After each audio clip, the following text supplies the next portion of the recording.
बैनुल-अक़वामी मंजरनामे से खबर आपको देंगे। गजा में फलस्तीनियों की नस्ल कुशी ना रुक सकी। सेहूनी फौज के हमलों में मजीद 60 फलस्तीनी शहीद, 185 जख्मी हो गए। 7 अक्टूबर से अब तक जारी इसराइली हमलों में शहादतों की तादाद 53,822 हो गई है। बैनुल-अक़वामी मंजरनामे से खबर आपको देंगे। गजा में फलस्तीनियों की नस्ल कुशी ना रुक सकी। सेहूनी फौज के हमलों में मजीद 60 फलस्तीनी शहीद, 185 जख्मी हो गए। 7 अक्टूबर से अब तक जारी इसराइली हमलों में शहादतों की तादाद 53,822 हो गई है।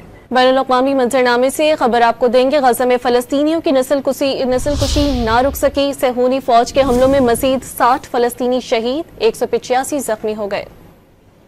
7 अक्टूबर से अब तक जारी इसराइली हमलों में शहादतों की तादाद 53,822 हो गई है। बैनुल-अक़वामी मंजरनामे से खबर आपको देंगे। गजा में फलस्तीनियों की नस्ल कुशी ना रुक सकी। सेहूनी फौज के हमलों में मजीद 60 फलस्तीनी शहीद, 185 जख्मी हो गए। 7 अक्टूबर से अब तक जारी इसराइली हमलों में शहादतों की तादाद 53,822 हो गई है।